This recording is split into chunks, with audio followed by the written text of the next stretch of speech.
नमस्कार, आप देख रहे हैं देवभूमि का दंगल। मैं हूं आपके साथ शैलेंद्र चौहान। कोरोना काल में स्वास्थ्य कर्मियों ने जिस सेवा का परिचय दिया वो उससे हर कोई वाकिफ है। जहां अपनों से दूरी बनाए थे, उस वक्त स्वास्थ्य कर्मी पूरे तन मन से अपनी सेवा कर रहे थे और उसके बाद उनसे ये भी कहा गया कि जब आगे सरकार आएगी तो आपको बहाल किया जाएगा। जो स्वास्थ्य कर्मी आउटसोर्स के जरिए भर्ती हुए थे उनको अब तक बहाल नहीं किया गया है। इसी पर आज हम बात करेंगे। आस अधूरी, जवाब जरूरी।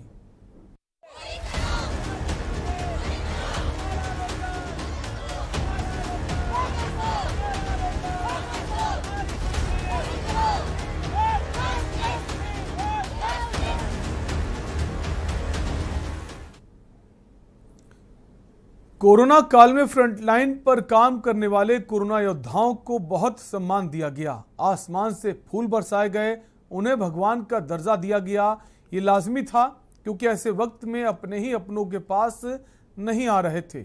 ऐसे में संक्रमित मरीजों की देखभाल करने वाले स्वास्थ्य कर्मियों ने अपनी जान की परवाह किए बिना इंसानियत की सेवा की। कई लोगों ने अपनी जान को खोया भी तो कई लोगों ने अपनों को खोया। भले ही देश में जनता कोरोना से राहत की सांस ले रही हो, लेकिन कोरोना की 3 लहरों से गुजरे कोरोना से लड़ने वाले कोरोना योद्धाओं की लड़ाई अभी तक जारी है। कोविड से नहीं बल्कि सरकार से, और लड़ाई अपने हक की। 31 मार्च तक सेवा देने वाले करीब 2500 आउटसोर्स स्वास्थ्य कर्मी लगातार अपनी बहाली की मांग कर रहे थे। स्वास्थ्य कर्मी भी जो स्वास्थ्य मंत्री थे वो लगातार आश्वासन दे रहे थे कि कैबिनेट में हम जाएंगे, इस मुद्दे को उठाएंगे और जल्द ही जरूरत के मुताबिक इन सभी लोगों की नियुक्ति की जाएगी। सरकार बनने के बाद कैबिनेट पर इन आउटसोर्स कर्मियों को आस थी कि इनकी सेवा का सम्मान करते हुए इनकी बहाली की जाएगी, लेकिन ऐसा नहीं हुआ। लगातार स्वास्थ्य मंत्री आश्वासन देते रहे।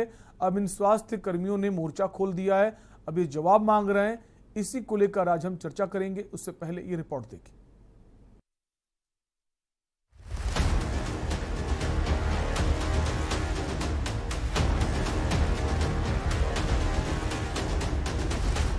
कोविड महामारी के दौरान 24 घंटे सेवा देने वाली, अपनी जान की परवाह किए बिना भीषण गर्मी में भी पीपीई किट पहनकर काम करने वाले स्वास्थ्य कर्मी, जिनमें से कई लोगों ने अपने परिजन भी खोए, उनका संघर्ष आज भी जारी है।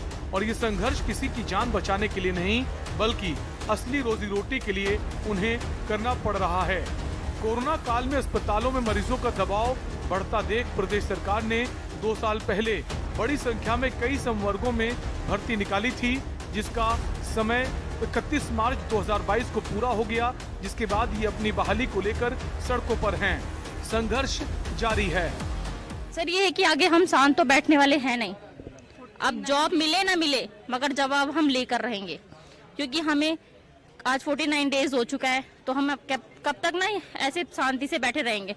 शांति से हमने डंडे भी खा लिए, सीएम आवास कूच भी कर ली, सचिवालय कूच भी कर ली। वहाँ पे उनसे जितना हुआ हमारे साथ वो बर्बरता हमारे साथ की गई, वो भी हम बर्दाश्त कर गए। फिर भी हम बैठे, दिन रात बैठे हैं यहाँ पे। हम उनके मतलब इंतजार ही करे, एक आस पे ही हम लोग यहाँ बैठे थे, तो वो आस हमारी आज टूट गई है। आपातकाल उस समय कोविड के समय में हमने अपने लगभग 1800 लोग पूरे राज्य के मेडिकल कॉलेज और स्वास्थ्य विभाग में लगाए थे, और कैबिनेट में हम उनको समायोजन लेने का प्रस्ताव ले जा रहे हैं। तो मैंने पहले कहा है कि उनके साथ कोई भी ज्यादती नहीं की जाएगी और जिन जिन हॉस्पिटलों में वो लगाए जा सकते हैं उनको लगाए जाएंगे। मैदान से लेकर पहाड़ तक स्वास्थ्य कर्मियों की कमी के चलते आम जनता को ही परेशानियों का सामना करना पड़ता है। आउटसोर्स कर्मियों का कहना है कि जिस तरह दून अस्पताल के आउटसोर्स कर्मी हड़ताल पर बैठे हैं, जिससे स्टाफ की कमी के चलते कई मरीजों की मौत हो रही है। आम जनता परेशान है, लेकिन सरकार सुध लेने को तैयार नहीं है। आउटसोर्स कर्मियों का आरोप है कि जटिल परिस्थितियों में हमसे काम करवा कर अब नए लोगों से काम करवाया जा रहा है। वहीं करीब 2 महीने से आंदोलन करने वाले इन स्वास्थ्य कर्मियों को मुख्यमंत्री धामी पर भरोसा था कि वो कैबिनेट में उनकी बहाली का फैसला लेंगे। जिस तरह से स्वास्थ्य मंत्री लगातार आश्वासन दे रहे थे, लेकिन ऐसा नहीं हुआ, जिसके चलते आंदोलन का रास्ता अपनाना पड़ा। आउटसोर्स कर्मियों ने सरकार को चेतावनी दी है कि या तो नौकरी दीजिए या फिर स्वास्थ्य मंत्री जवाब दें। हम लोगों को बहुत उम्मीद थी सरकार से, जैसे कि हम सभी ने एज ए यंगेस्ट सीएम उनको देखा और लगा हमारे लिए कि युवा हैं और हमारे लिए कुछ करेंगे। जैसे कि अनएम्प्लॉयमेंट सबसे बड़ा मुद्दा है, बेरोज़गार, और वो भी युवाओं के लिए। तो उत्तराखंड में पलायन और ये सब चीज़ें और साथ में बेरोज़गारी बहुत शुरू से चलता रहा है, लेकिन एज अ यंगेस्ट सीएम हमको बहुत उन पे भरोसा था। जैसे कि धन सिंह रावत हमेशा जितनी बार भी हमारे जितने भी संघ के लोग हैं उनसे मिलने के लिए गए तो आश्वासन पे आश्वासन हम लोगों को मिलता रहा। तो हमें लगा कि शांतिपूर्वक ही अगर इस चीज़ को आगे फॉलो किया जाए लीगल वे में तो वो तो बेस्ट थिंग होगा हम लोगों के लिए। तो हमने ऐसा कुछ भी नहीं किया। हम सचिवालय गए, वहाँ पे अपनी बात रखने की हमने बहुत ही शांतिपूर्ण तरीके से कोशिश की। उसके बाद हमने सीएम आवास में कूच किया, वहाँ भी अपना कार्यक्रम जो भी था हमने बड़ी शांतिपूर्वक तरीके से किया। लेकिन उसके बावजूद जिस तरह का रवैया पुलिस प्रशासन द्वारा हमारे साथ किया गया और उसके बावजूद आश्वासन पे आश्वासन। कैबिनेट की नीयत साफ नहीं थी। कैबिनेट में अगर नीयत साफ होती तो केवल मुख्यमंत्री को लाभ लेने वाले निर्णय न लिए जाते, बल्कि जो इतने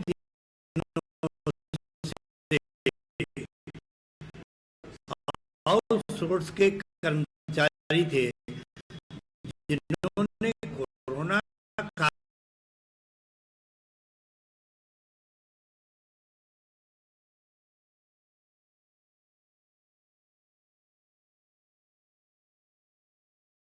नहीं देने। एक समस्या है और हमारी सरकार जो है वो संवेदनशील सरकार है। चुनाव में भी इस तरह के बहुत सारे मामले आए हैं और अपनी स्वास्थ्य विभाग हो चाहे अन्य विभाग हो उनकी एक स्थायी व्यवस्था भी होना जो है वो जरूरी है ताकि उसमें कठिनाई ना आए। और मैं समझता हूँ सारे विषयों पर सरकार जो है विचार कर रही है और इसमें अब इस मामले पर राजनीति भी तेज हो रही है, लेकिन इन स्वास्थ्य कर्मियों को जिस कैबिनेट से आस थी वो अधूरी रह गई। अब देखना होगा कि मुख्यमंत्री पुष्कर सिंह धामी इस समस्या का निदान कब तक करते हैं। सवाल ये भी है कि जब समय पूरा हो चुका है तो उनकी बहाली अब तक क्यों नहीं की गई। देहरादून से के न्यूज इंडिया के लिए हिना आजमी की रिपोर्ट।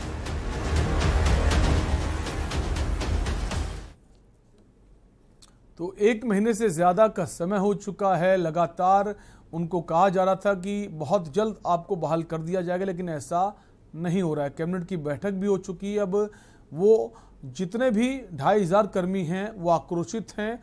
अब उनका सब्र का बांध टूटने लगा है। इसी पर आज हम बात करेंगे। कई सारे खास मेहमान हमारे साथ इस चर्चा में जुड़ेंगे। सबसे पहले आपका उनसे परिचय करा देते हैं। सचिन गुप्ता हैं, बीजेपी प्रवक्ता हैं। सचिन जी, स्वागत है आपका। इसके अलावा सचिन चमोली हैं, कांग्रेस पार्टी से हैं। सचिन चमोली जी, आपका भी स्वागत है। साथ ही साथ संगीता शर्मा आम आदमी पार्टी से हमारे साथ जुड़ गई हैं। संगीता जी, आपका भी चर्चा में स्वागत है। वीरेंद्र सिंह रावत यूकेडी नेता हैं। वीरेंद्र जी, स्वागत है आपका। इसके अलावा नरेंद्र सेठी वरिष्ठ पत्रकार हमारे साथ जुड़ गए हैं। नरेंद्र जी, बहुत बहुत स्वागत है। और साथ ही साथ मुकेश सिंह हमारे साथ कोरोना योद्धा जो हैं वो भी जुड़ गए हैं। मुकेश जी, आपका भी स्वागत है। शुरुआत मुकेश सिंह आप ही से करेंगे। काफी वक्त से आप लोगों को कहा जा रहा था कि आपको बहाल कर दिया जाएगा।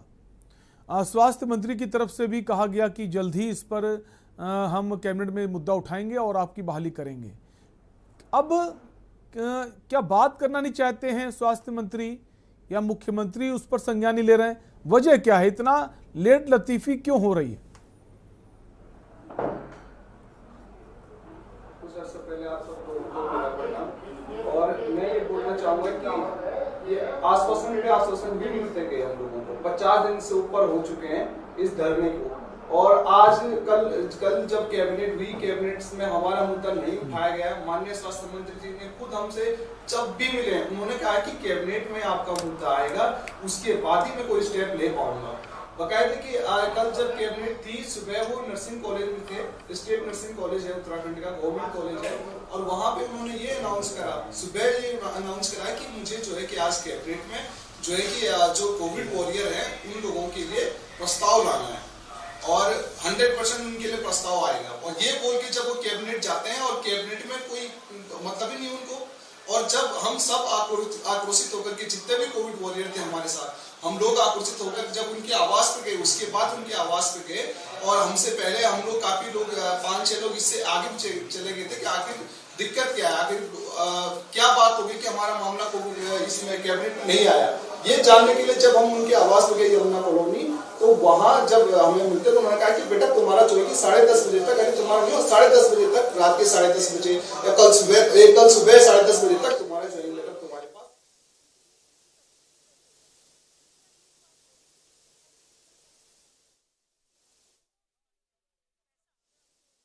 सचिन गुप्ता जी, सचिन जी, इतना वक्त लगा दिया, मजबूरी है क्या है आखिर कि इनको इंसाफ क्यों नहीं मिल रहा है, इनको बहाल क्यों नहीं किया जा रहा है?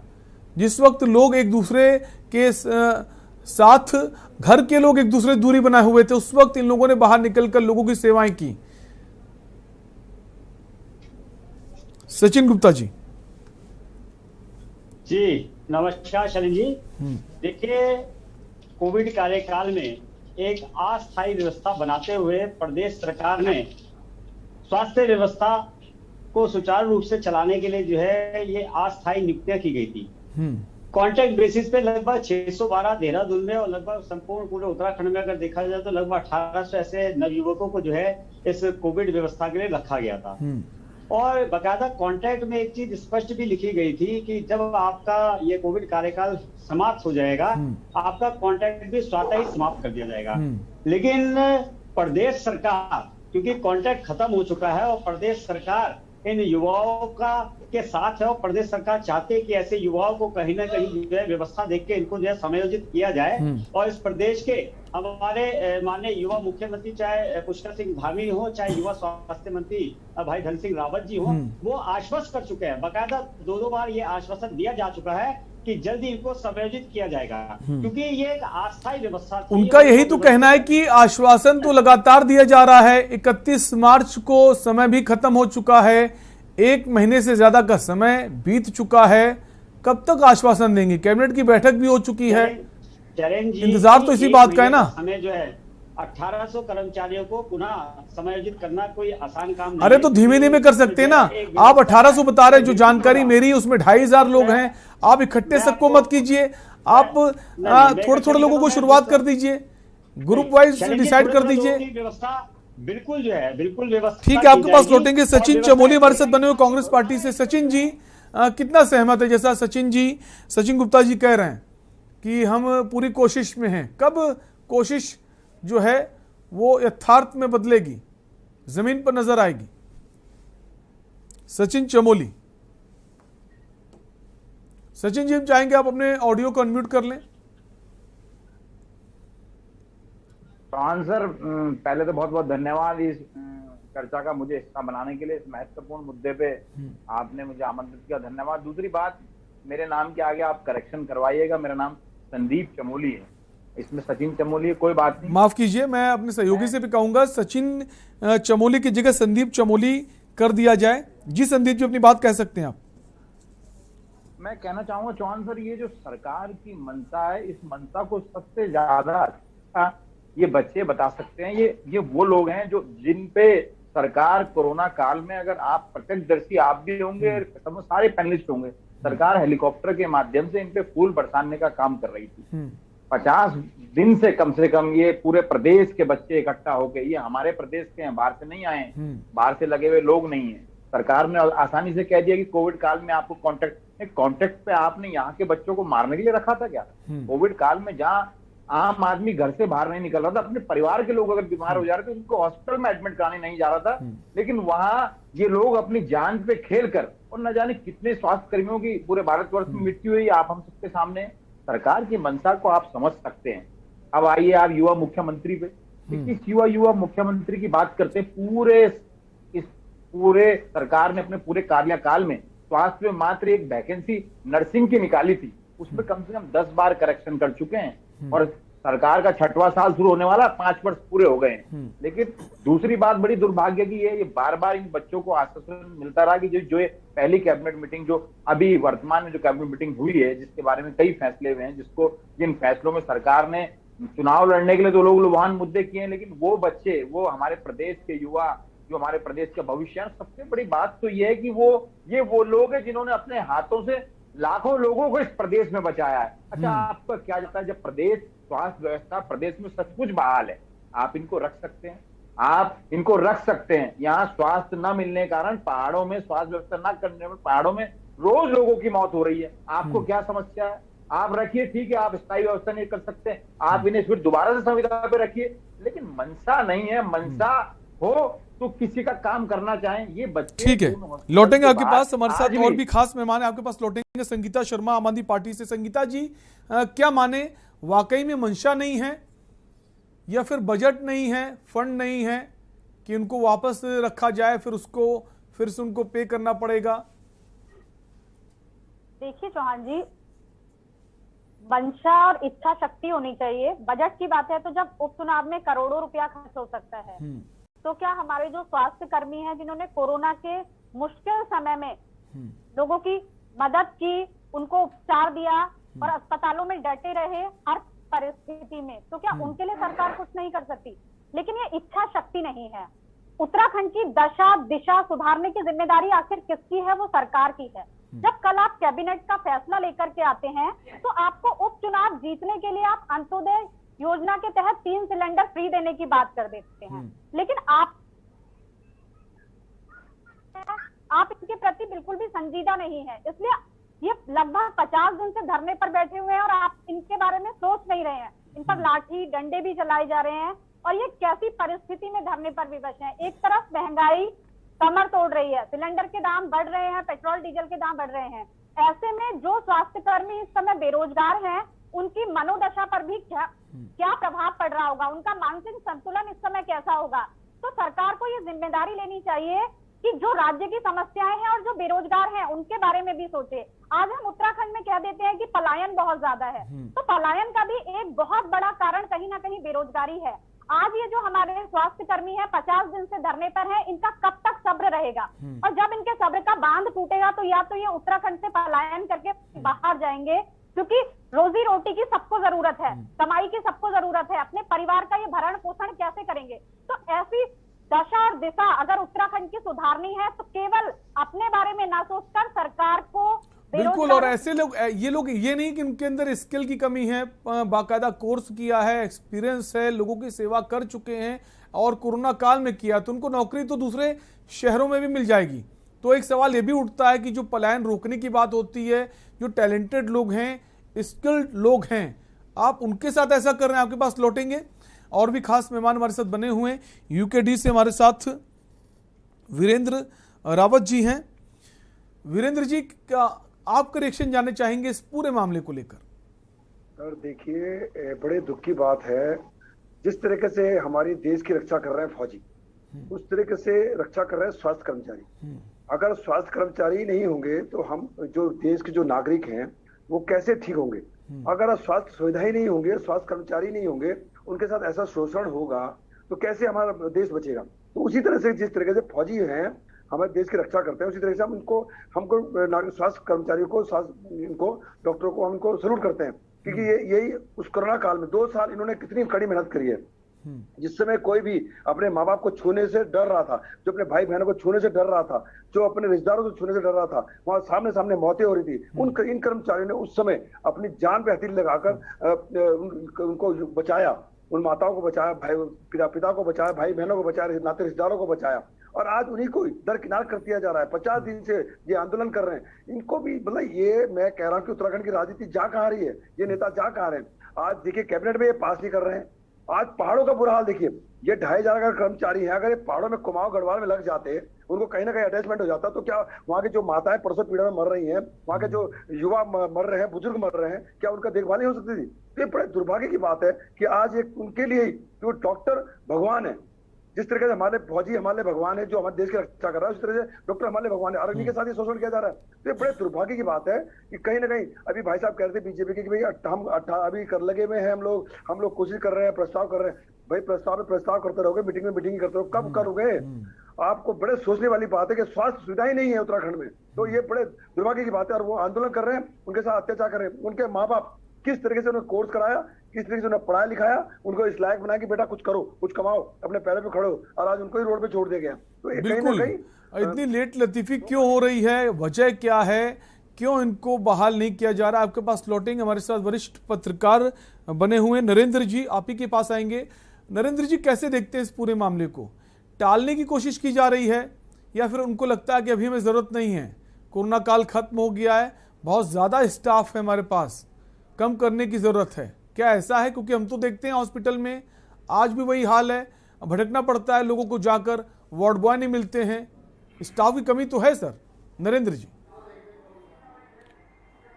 जी देखिए, जैसे अभी हमने संदीप चमोली जी को, संगीता शर्मा आम आदमी पार्टी के जो हैं उनको सुना, और जैसे भी वीरेंद्र जी ने कहा, तो मुझे लगता है उन्होंने बहुत सारी बातें कह दी। मैं उन्हीं बातों को थोड़ा सा और विश्लेषण करना चाहूंगा कि वास्तव में जो हमारे अभी पूर्व के वक्ताओं ने कहा कि जो योद्धा शब्द जुड़ा हुआ है इनके साथ में, योद्धा शब्द का मतलब है कि वॉरियर, और इन्होंने सरहद पर एक तरीके से जैसे सैनिक लड़ाई लड़ता है, ऐसे इन्होंने देश में उस महामारी के खिलाफ लड़ाई लड़ी है जिस महामारी ने लाखों लोगों को यहाँ पे लील लिया। और हम आज भी वहीं खड़े हैं जहां पे पहले थे, आज भी हमारे अंदर वही भय है।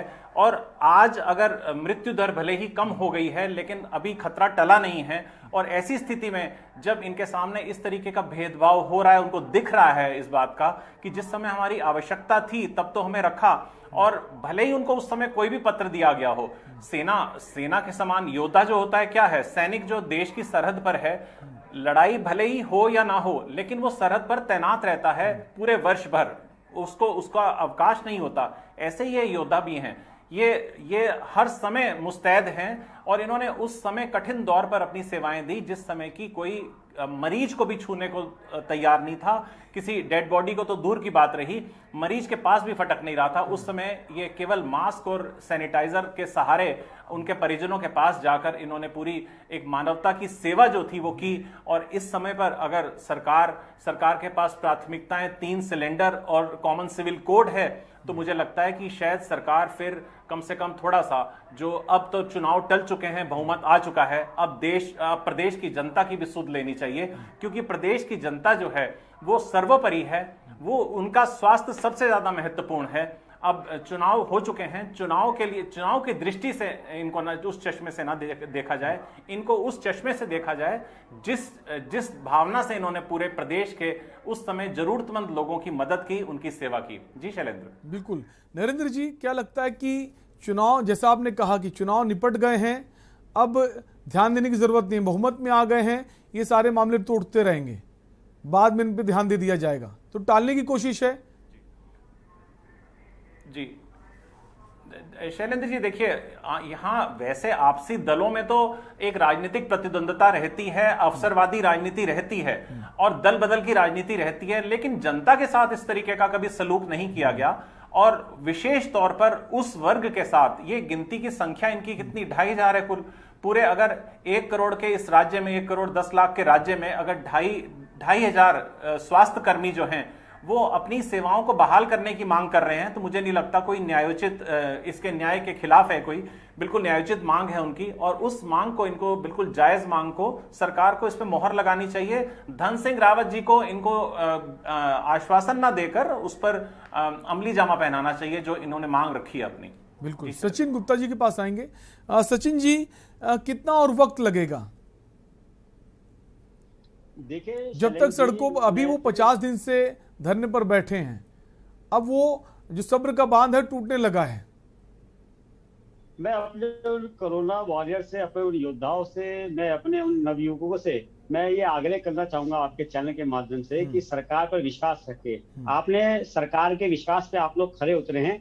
आपने उस समय जो है आम जन की जो है सेवा करी, जिस समय निश्चित रूप से जो है कोई भी व्यक्ति, अपने परिवार के लोग भी जो है उन लोगों के, मरीजों के पास जाने से कतरा थे, तब आपने अपनी सेवाएं दी हैं। लेकिन क्योंकि सरकारी एक नियम है और सरकार को नियम के अनुसार चलना पड़ता है, और क्योंकि सरकार चाहती है कि आप लोग समझ लो, सरकार की मंशा बिल्कुल साफ है, लेकिन टेक्निकल व्यवस्थाएं जब तक धरातल पर नहीं उतरती तब तक एकदम से ऐसा नहीं है कि हमने सीधा आपका कॉन्ट्रैक्ट खत्म हुआ, दूसरा कॉन्ट्रैक्ट शुरू करो, आपको रख लिया, फिर 1 साल बाद आपको कहेंगे जी आप बाहर होंगे।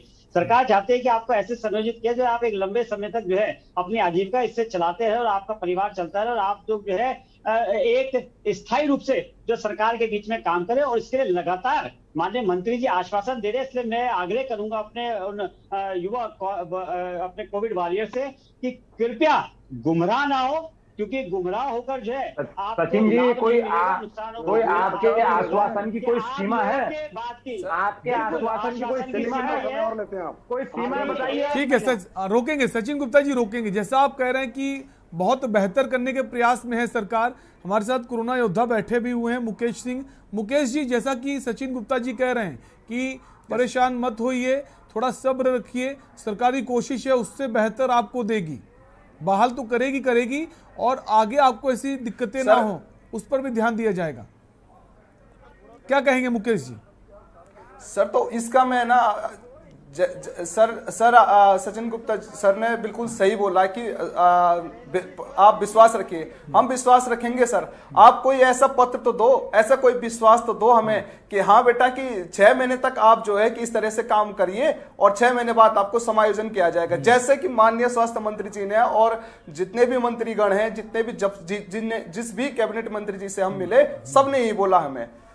और रही बात आप जिस हिसाब से कह रहे हैं कि हाँ एक प्रोटोकॉल होता है, टेक्निकल है, तो आप ये मुझे बताइए अगर 3 दिन के अंदर, आप भी यही हैं हम भी इसी उत्तराखंड में, अगर 3-4 दिन के अंदर 250 जो नर्सेस की वहां पे रिक्वायरमेंट है दून हॉस्पिटल के अंदर, और 3-4 दिन के अंदर अगर उनकी ज्वाइनिंग हो गई और उसमें एक भी कोविड वॉरियर नहीं निकला, तो तब गवर्नमेंट क्या कहेगी? पूरे उत्तराखंड में 1201 जो है कि टोटल वार्ड बॉय की दिक्कत है, वार्ड बॉय की 1201 पूरे रिक्वायरमेंट है और उसका भी प्रोसीजर सेम रखा जाएगा जैसे अभी 250 नर्सेस का रखा जाएगा। और यही बात 250 नर्सेस के बाद, कोविड वॉरियर के बाद जो हमारे लैब में, अब लैब में ये देखिए कि आप कम की रिक्वायरमेंट भेजते हैं और आप कहते हैं बाकी काम हम वार्ड बॉय से करवा देंगे। ना आपके पास वार्ड बॉय है, ना आपके पास लैब टेक्नीशियन है, ना आपके पास नर्सिंग स्टाफ है, और आप बैकडोर से एक नए तरीके की भर्ती कर रहे हो। आप बाहर हमें गुमराह कर रहे हैं कि हाँ, आखिर क्यों ऐसा हो रहा है कि जो लोग स्किल्ड हैं, जो धरने पर बैठे हैं, पहले सेवाएं दे चुके हैं, उनको ना लाकर नए लोगों को लाया जा रहा है? इसके पीछे क्या वजह है मुकेश?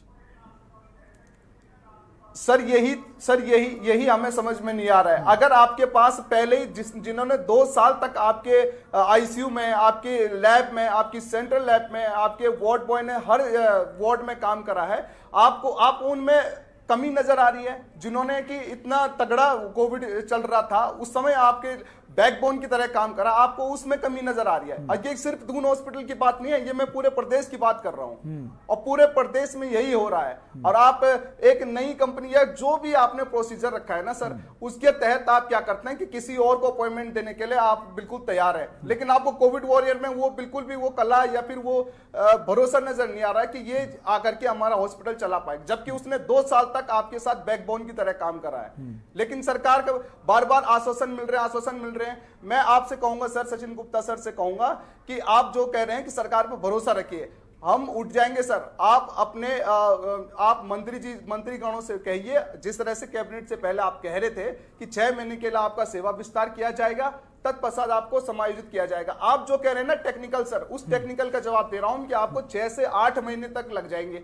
मैं मानता हूं पूरा प्रोसीजर फॉलो होगा, प्रोटोकॉल के तहत काम होगा, लेकिन उस दौरान आपके हॉस्पिटलों का हाल बेहाल हो जाएगा। और चौथी लहर है, अभी इसको सब नजरअंदाज कर रहे हैं, और आप मान लीजिए एकदम कोविड केसेस बढ़ गए और उसके बाद ये कंडीशन आ गई। मुकेश, जैसा आप कह रहे हैं कि सेवा विस्तार दिया जाएगा, ये बात धन सिंह रावत की तरफ से कही गई है कि 6 महीने सेवा विस्तार देंगे, उसके बाद आपको हम बहाल करेंगे। बिल्कुल कहा गया जी सर, बिल्कुल कहा गया। पहले यह कहा गया कि आपका सेवा विस्तार किया जाएगा, तत्पश्चात आपको समायोजित किया जाएगा। तो ये प्रोसीजर हमें सही लग रहा था और हम इसी भरोसे पे चुप थे। और ये जो मुकेश जो बात आप बता रहे हैं 31 मार्च के बाद 6 महीने का सेवा विस्तार दिया जाएगा, जो डेट खत्म हुई अभी हाल ही में 31 मार्च, उसके बाद 6 महीने एक्सटेंड किए जाएंगे। बिल्कुल सर। और हाँ सर, बिल्कुल सर। और सचिन सर ने एक बात और कही थी कि अनुबंध के तहत रखा जाएगा। आपके घर में कोई काम करता है, आपका बेटा काम करता है, और आपका बेटा काम करता है और आप काम करने के बाद ये कह लेते हो कि नहीं बेटा अब आप मेरे बेटे नहीं हो, अब काम खत्म हो गया।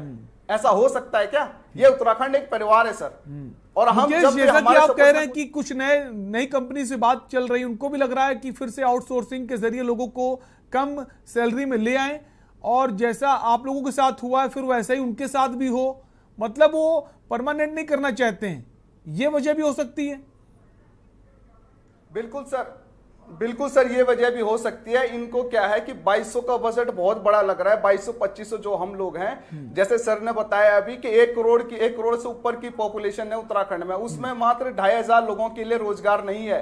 हाँ, उन 2500 के बदले तुम 2500 आउटसोर्सेस कंपनियों से रखते, तो हम वही तो निकाल रहे हैं सर। हमें वही तो चाहिए कि आप 7-8 महीने जितना टाइम आपको समायोजित करने में लगता है, अब जवाब दीजिए देर में हम हमारा सचिन गुप्ता जी, जवाब दीजिए। कर लेंगे।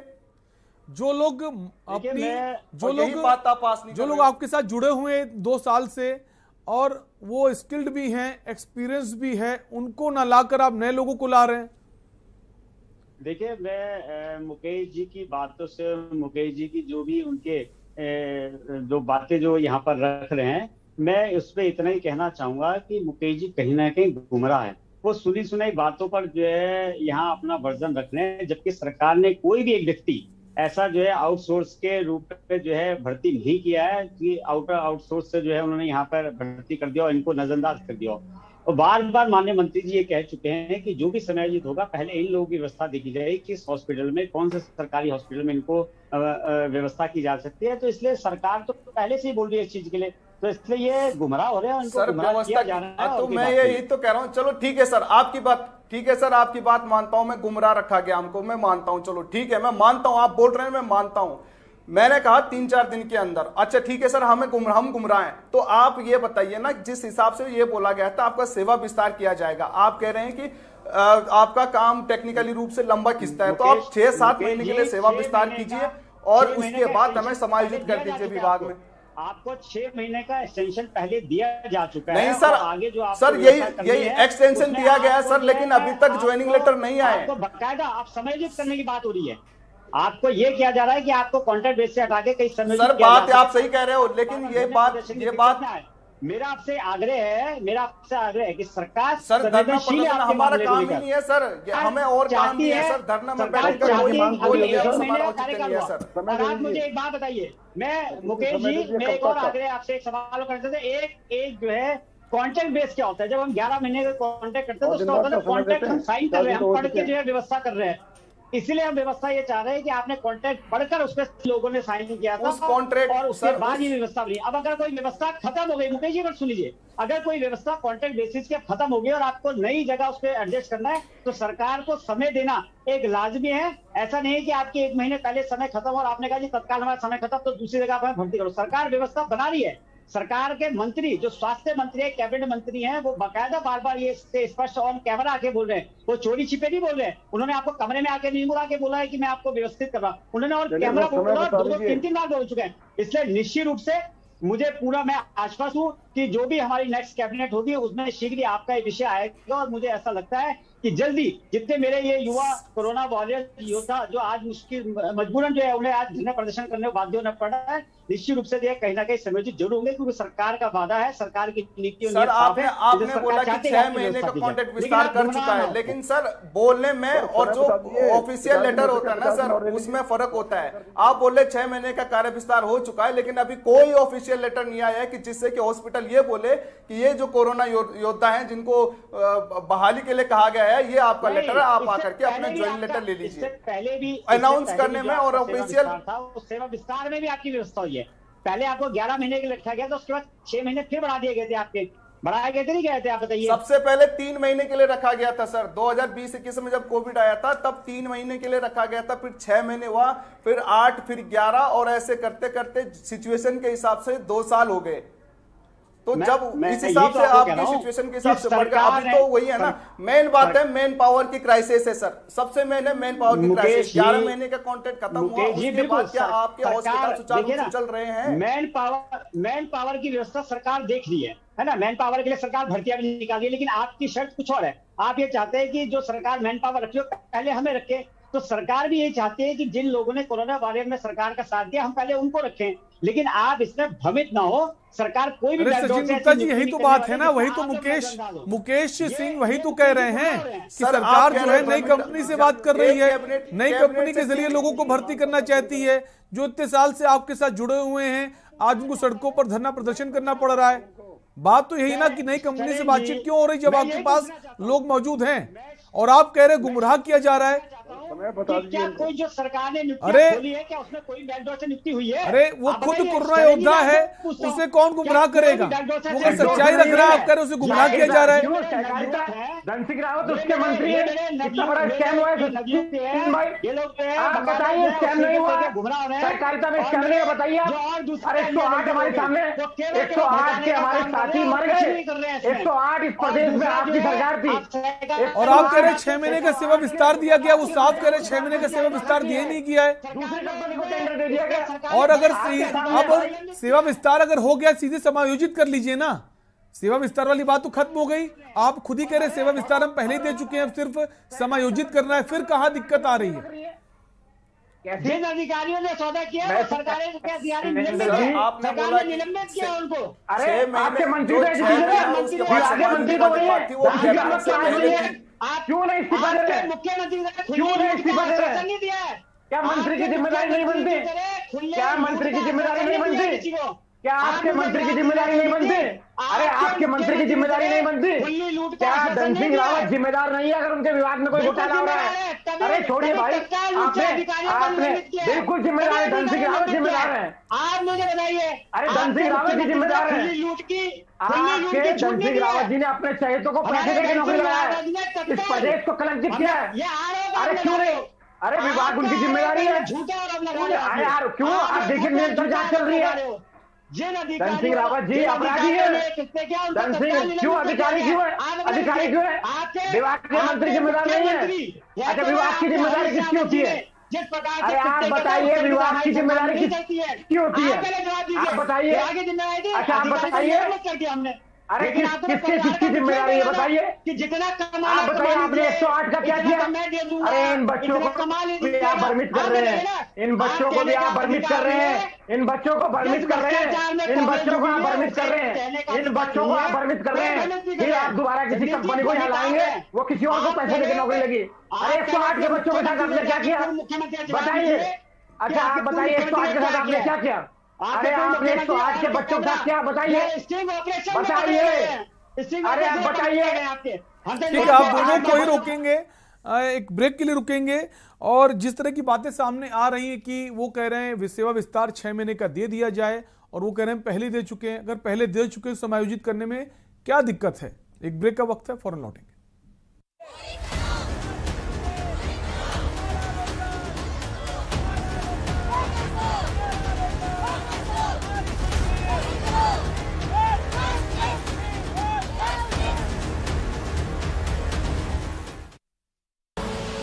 आप देख रहे हैं के न्यूज, खबरों का सारथी। देखें कौन नया खिलाड़ी आया है, समझा देते हैं। प्यार से समझाएंगे, धीरे धीरे से, वो भी अपनी जुबान में।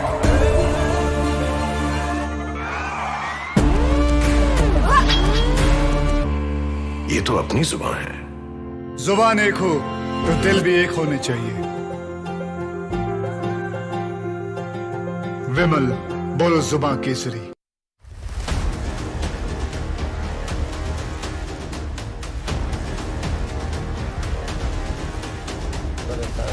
क्या बताएं, सब हमारा शरीर जाम हो चुका पानी के अति से।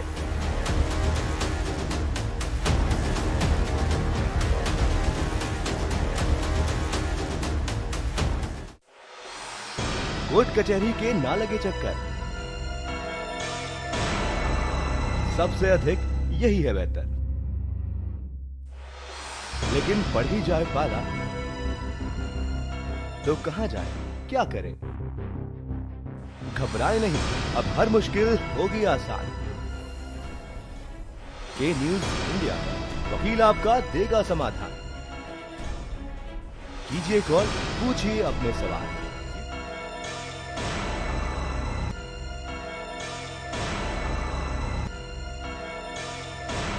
वकील आपका हर रविवार दोपहर 3 बजे केवल के न्यूज इंडिया पर। आप देख रहे हैं के न्यूज, खबरों का सारथी।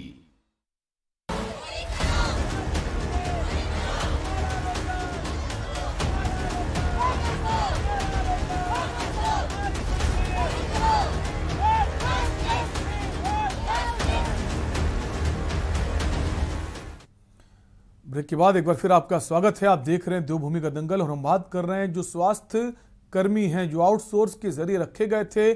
कोरोना काल में इन्होंने बहुत मेहनत की, जहां लोग एक दूसरे से भागने की कोशिश कर रहे थे, इन लोगों के बीच जाकर उनकी सेवा कर रहे थे।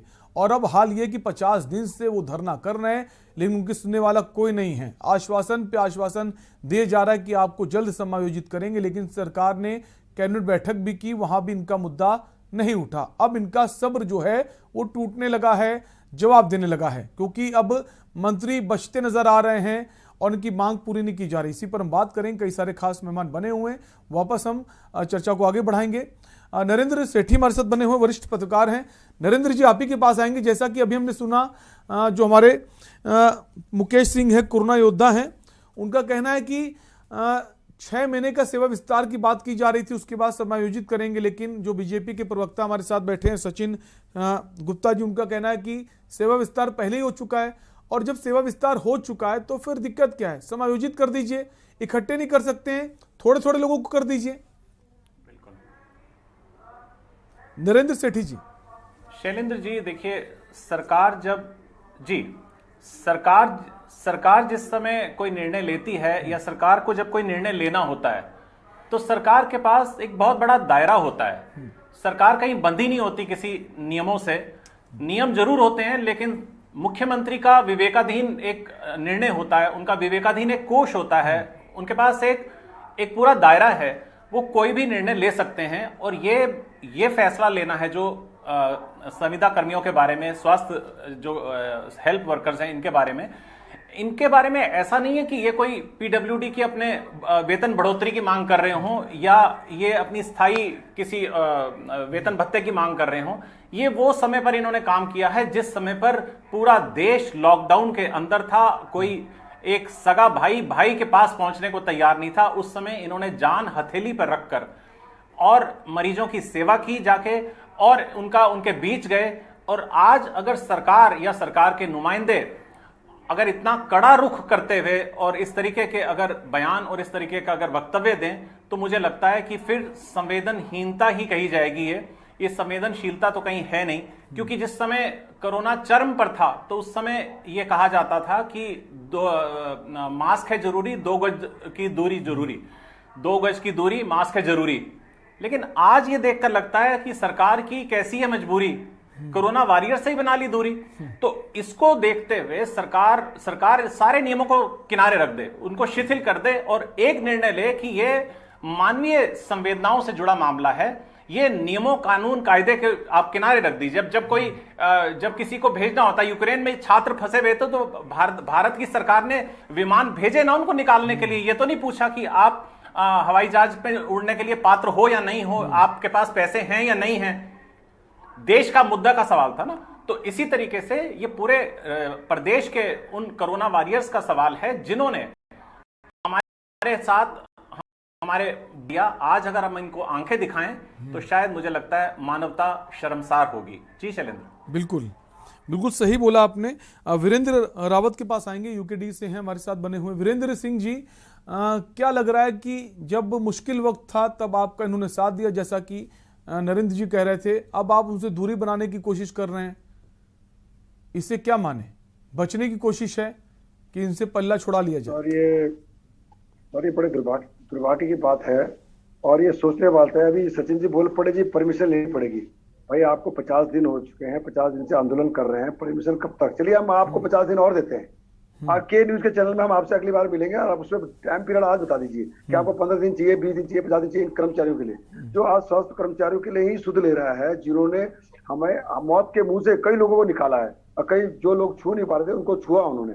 और आज आप उनके साथ ही संवेदनशील नहीं है, बिल्कुल संवेदनशील ही नहीं है, और उनके साथ एक मतलब हंस के आप उसको जवाब दे रहे हैं, हंस के उनके साथ वो मजाक कर रहे हैं। तो जिस तरीके से हम लोग यूकेडी के ने कल वहां पे उनको समर्थन किया, सारे हमारे नेता गए, और जिस तरीके से हमने आंसू देखे वहां पे महिलाओं के, जो बालिकाओं के, युवाओं के, जो रो रहे थे कि हमारा ना घर चल पा रहा है, ना हमारे परिवार, हमारी शादी हो चुकी है, हमारे बच्चे कैसे चलाएं। आज वो 50 दिन से बेरोजगार हो चुके हैं, उनके कोई सुविधा नहीं है, कोई सुध लेने को तैयार नहीं है। तो ये कब तक हमारा स्वास्थ्य कर्मचारी भी तो ऐसा खिलवाड़ा होगा, जो हमारे प्रथम नागरिक है जिसे बोल सकते हैं, जो हमारे स्वास्थ्य को बहुत बचाते हैं। 8-2,500 कर्मचारी लगाने पे इनको इतनी परेशानी हो रही है।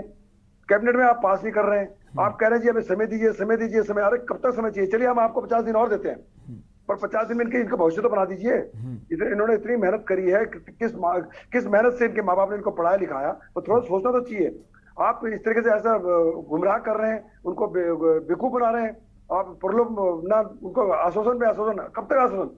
अरे सर उनको कुछ तो सोचिए, कुछ तो सोच लीजिए। मेरा सिर्फ ये निवेदन है कि हम आपको आपके चैनल के माध्यम से, के न्यूज के चैनल में, सचिन जी आप ये बता दीजिए कब आपकी डेडलाइन है, कब आप इनको भविष्य देंगे। ठीक है, सचिन जी के पास हम आएंगे, उससे पहले संगीता शर्मा हमारे साथ बनी हुई है। संगीता जी आपके पास ही आएंगे। क्या लग रहा है कि इनको गुमराह किया जा रहा है? देखिए सचिन जी अभी कह रहे थे कि यूक्रेन में जब बच्चे लाए होंगे तो परमिशन की जरूरत पड़ी होगी। सचिन जी जिस समय कोरोना काल आया तो उस समय किसी परमिशन की जरूरत पड़ी क्या? जब कोरोना आया तो एक दिन में फैसला लिया गया कि लॉकडाउन किया जाए। उस समय जब इन हमारे बेरोजगार युवाओं को भर्ती किया गया तो आपने 50 दिन का इंतजार नहीं किया, इनको तुरंत नौकरी पर बुलाया और फिर तुरंत 1 करोड़ 10 लाख लोगों की जिम्मेदारी थी सरकार के ऊपर, उसको उनकी जान बचानी थी। इसलिए सरकार को तत्काल निर्णय लेना पड़ता है। कोई तारीख नहीं ली गई है, कोई तारीख नहीं ली गई है। 50 दिन एक लंबा समय होता है और जब आप फैसला लेकर के आते हैं 370 अभी 30 दिन हुए हैं, 3 महीने का रखते हुए 2 साल रखे हैं इनको। जानकारी रखिए, बिल्कुल नहीं, शक्ति नहीं है काम करने की, बिल्कुल नहीं है। आप भड़काने का काम करिए मेरे नौजवान साथियों को, ये भड़काने का काम नहीं है सचिन जी। आप ऐसे नौजवान साथियों को भड़काने का काम करिए, जाते हैं बिल्कुल नहीं जा रहा हूँ। आप उल्लंघन कीजिए और आप अंत्योदय 3 सिलेंडर बांटना, ये आप ले आइए बिल, क्योंकि आप आचार संहिता का उल्लंघन कर सकते हैं। सरकार के मैनिफेस्टो में था, सरकार ने बकायदा घोषणा करी थी इसकी, सरकार ने उस वादे को पूरा किया है। और जितने भी हमारे कर्मचारी हटाए गए हैं उनको समायोजित करने के लिए माननीय मंत्री जी आश्वस्त कर चुके हैं। जिस समय आपने ऋषिकेश आश्वस्त कर चुके हैं ना, राजस्थान के लोगों को नौकरी दी तो आप कहाँ चले गए थे? इतना बड़ा एम्स का घोटाला हुआ, आप राज्य सहकारिता विभाग में लगातार बैकडोर से एंट्री देकर के लोगों सरकार के सामने जब विषय है, सरकार ने अधिकारियों को निलंबित करने का कार्य किया है, सरकार ने निलंबित करने का कार्य किया है, कायदे कानून के अंदर किया गया है, सरकार ने नियम कानून के अंदर कार्य किया है, उनके ऊपर कार्रवाई की गई है। अपने नियम कानून सरकार कुछ चलता है सचिन जी, सरकार व्यवस्था के हिसाब से चलती है। हरियाणा, मध्य प्रदेश, बहुत से ऐसे राज्य हैं जहां विनियमितीकरण की पॉलिसी है और जो भी संविदा कर्मी और जो भी आउटसोर्सिंग से लगे हुए लोग हैं उनको उसके तहत नियमितीकरण किया गया है। तो आप उत्तराखंड में ऐसी पॉलिसी लेकर के क्यों नहीं आते हैं? सरकार भी यहाँ पर करेगी, सरकार को समय तो मिलेगा, सरकार जो है व्यवस्था, सरकार आपसे पूछे थोड़ा करेगी, सरकार को इन बालकों के साथ संवेदनशील है, सरकार की व्यवस्था है, सरकार चंपावत में नहीं। अरे सचिन गुप्ता जी 50 दिन हो गए हैं धरने पर बैठे, सरकार को दिखाई तो दे रहा होगा ना, क्या मंत्रियों की नजर नहीं पड़ती क्या इन बच्चों पर जो ये युवा हैं? और कहा जाता है जो मुख्यमंत्री हैं युवा मुख्यमंत्री हैं, युवाओं ने मुख्यमंत्री उन्होंने इनको बनाया है। बिल्कुल शैलेंद्र जी, ठीक, वक्त कम है, आपके पास लौटेंगे। मुकेश सिंह के पास आएंगे सीधा। मुकेश ज्यादा बेहतर समझते हैं जो समस्याएं हैं। मुकेश सिंह, क्या अपील करना चाहेंगे सरकार से? और सचिन गुप्ता जी मौजूद हैं कि आप लोग क्या मुलाकात करने का समय नहीं मिल रहा है मुख्यमंत्री के पास? क्या आप लोग पहुंचे मुलाकात करने के लिए संदर्भ में? क्योंकि जो धन सिंह रावत है स्वास्थ्य मंत्री, उनकी तरफ से सिर्फ आश्वासन दिए जा रहे हैं और कुछ नहीं। मुकेश सिंह। सर बिल्कुल सर, हम कैबिनेट से पहले 2-3 दिन पहले हम माननीय मंत्री जी से मिले थे, मुख्यमंत्री जी से भी मिले थे। और जैसे यहाँ पे सचिन सर कह रहे हैं कि सचिन गुप्ता सर कह रहे हैं, मैं आपको सिर्फ 2-3 चीज पूछूंगा। आप ऐसा मत सोचिएगा कि हमें कोई गुमराह कर रहा है, कोई ये हम पे बीती हुई है, हमारे अंदर की बात है। पहले मुकेश, तब मैं आपसे सामने कह रहा हूं, आपसे पूछूंगा जब मुख्यमंत्री जी से आप लोग मिले थे उनकी तरफ से क्या कहा गया? जिस दिन हम माननीय मुख्यमंत्री जी से मिले थे उन्होंने कहा था कि आपका मामला कैबिनेट में आ रहा है और ये प्रस्ताव है और आप लोगों का जो है कि सेवा विस्तारीकरण होगा, उसके बाद आपका समायोजन होगा। और इसी भरोसे पे उसके बाद हम सारे पूरे प्रदेश भर में। ये कब की बात है सर? ये कैबिनेट से 3-4 दिन पहले की बात है। हम मिले थे और सीएम आवास में मिले थे सर से, उनके कार्यालय में उन्होंने मिले थे। कहा सेवा विस्तार और होगा, यही सेवा विस्तार होगा, लेकिन सचिन गुप्ता जी कह रहे पहले 6 महीने सेवा विस्तार दे चुके हैं, आप सिर्फ समायोजित करना है। तो मुख्यमंत्री की बात सही है या फिर सचिन जी की बात सही है कि सेवा विस्तार तो पहले दे चुके हैं, फिर समायोजित करना होगा ना? वही कह रहा जी सर, मैं वही कह रहा कि आप सचिन सर इस बात से गुस्सा हो रहे हैं, लेकिन सर अनाउंस करना और ऑफिशियल लेटर होना दो अलग अलग चीज होती है। अगर आप ऑफिशियल लेटर जारी कर देते ना सर 6 महीने का, मैं गारंटी के साथ लिख के दे सकता हूं कि एक भी दिन का उसके बाद धरना नहीं होता। हम सारे के सारे ज्वाइन कर देते, हमें पूरा भरोसा हो जाता है कि हमारे मुख्यमंत्री जी और माननीय स्वास्थ्य मंत्री जी और हमारी सरकार हमारे साथ है। और रही बात कुछ पॉइंट्स ऐसे मैं बोलना चाहूंगा आपसे, मांगना चाहूंगा, जवाब मांगना चाहूंगा। पहला पॉइंट तो यह है कि हम जो कोविड में काम कर रहे थे और मार्च महीने की सैलरी आधे से बच्चों की नहीं आई। और दूसरी बात, वो उपनल के थ्रू जो मार्च महीने तक लगे हुए हैं, उपनल के थ्रू हर तीसरे महीने में हमारा भत्ता आता है, 10-12 हजार का भत्ता आता अलग से, ना ही वो आया। और तीसरी बात यह है कि जिस हिसाब से हम वहां पे कोविड में बैठे हुए थे, 50 से इतने दिन हो गए हैं, इतना लंबा गैप हो चुका है। हम यही चाह रहे थे कि अगर सेवा विस्तार हो जाता तो हमारा ना सर एक्सपीरियंस काउंट होता है, चाहे वो नर्सिंग का हो, चाहे लैब का हो, चाहे वार्ड बॉय का हो, हम किसी और जगह जाते हो एक्सपीरियंस की बहुत बड़ी मान्यता होती है। मुख्यमंत्री पुष्कर सिंह धामी की तरफ से क्या कहा गया था, कैबिनेट में मुद्दा उठाएंगे और कितना और वक्त लग सकता है इसमें, क्या आपसे कहा गया था इसको लेकर? उन्होंने एक्यूरेट एकदम सही बोला था सर ने कि आप लोगों का जो है कि कैबिनेट में मामला आ रहा है 100%, और इसी वजह से मैं बोल तो रहा है कैबिनेट से जस्ट पहले स्टेट कॉलेज में माननीय स्वास्थ्य मंत्री जी गए थे और उन्होंने वहां अनाउंस करा कि जो है कि हम मुझे कैबिनेट में जाना है और वहां पे कोविड के वाले जो बच्चे हैं, कोविड वॉरियर हैं, उनके लिए प्रस्ताव लाना है और मुझे लेट हो रही है, तो वो इस वजह से जल्दी निकल। आप ठीक कैबिनेट से पहले ऐसे बोल के जाते हैं और उसके बाद ऐसा अब मुकेश आप लोग क्या कर दिया? मुकेश आप क्या सोचे, अगला स्टेप आपका क्या होगा? एक बार फिर से मुलाकात करेंगे, उनको याद दिलाएंगे कि आपने वायदा किया था, आप भूल गए, अब दोबारा ऐसी भूल ना हो, या फिर आपको क्या लग रहा है जानबूझकर इग्नोर करा जा रहा है? सर इस चीज का जिस हिसाब से कल का प्रकरण रहा है ना, तो उस चीज से बहुत आहत है हम। एक भरोसा था हमें उनके ऊपर और इसी भरोसे की वजह से हम लोग अब वक्त कम है, सीधे सचिन गुप्ता जी के पास आएंगे। सचिन जी, पूरा आपने विस्तार से सुना मुकेश की सारी बातचीत कि ये मांगे थी, हमारी मुलाकात भी हुई थी, मुख्यमंत्री की तरफ से भरोसा भी दिया गया, स्वास्थ्य मंत्री की तरफ से कहा गया, उसके बावजूद कैबिनेट में इनके मुद्दे को नहीं उठाया गया। अब आपसे जानना चाहेंगे क्या आप भरोसा दे पा रहे हैं कि आप ये बात वहां तक उठाएंगे और इनको जल्द से जल्द न्याय मिले, इन्हें समायोजित किया जाए? देखिए शैलेंद्र जी, बिल्कुल मेरी संवेदना है और मेरा जो है कि इन सभी नवयुवकों को जो है दोबारा से समायोजित किया जाए, कहीं ना कहीं इनकी व्यवस्था बनाई जाए, क्योंकि इनके कार्य की जितनी सराहना की जाए वो कम है। और निश्चित रूप से जब माननीय मुख्यमंत्री जी ने भी जब इनकी वार्ता डायरेक्ट उनसे हो चुकी है, माननीय मंत्री जी भी इस पे आश्वासन दे चुके हैं, तो मैं 100% मैं आश्वस्त हूँ अपनी सरकार और संगठन के ऊपर कि कहीं ना कहीं इनकी व्यवस्था जरूर की जाएगी। और क्योंकि कैबिनेट में आने वाला विषय था पूरा, निश्चित रूप से कैबिनेट में आना भी था, कोई टेक्निकल रीजन की वजह से जो है ये इस बार चलिए मान सकते हैं कोई टेक्निकल रीजन हो सकता है, इस वजह से उनकी बात करना चाहता हूँ कि नेक्स्ट कैबिनेट में, चलिए निश्चित रूप से नेक्स्ट कैबिनेट में मुकेश जी ऐसे हम उम्मीद करते हैं, आशा करते हैं, जैसा कि सचिन गुप्ता जी कह रहे हैं कि नेक्स्ट कैबिनेट की जो बैठक होगी उसमें इस मुद्दे को उठाया जाएगा, उस पर हल निकाला जाएगा ताकि इनको राहत मिले, इनको न्याय मिले। आप सभी मेहमानों का बहुत बहुत शुक्रिया चर्चा में शामिल होने के लिए। तो देवभूमि के दंगल में बात कर रहे थे जो स्वास्थ्य कर्मी हैं, जो आउटसोर्स के जरिए भर्ती हुए थे, 2 साल उन्होंने खूब मेहनत करी, कोरोना काल में लोग घर से नहीं निकल रहे थे, वो घर से निकल रहे थे, आप लोगों की सेवा की, और अब इनको अब आस प्यास दिया, आश्वासन दिया जा रहा है कि जल्द आपकी बात सुनी जाएगी, लेकिन ऐसा नहीं हो रहा है। लेकिन जैसा कि अब कहा जा रहा है, अभी बीजेपी प्रवक्ता हमसे कह रहे हैं कि हम पूरा भरोसा दिलाते हैं कि इनकी जो मांग है वो पूरी होगी, इनको कहीं ना कहीं समायोजित जरूर किया जाएगा। फिलहाल के लिए आपसे लेंगे इजाजत, देखते रहिए के न्यूज़ इंडिया। नमस्कार।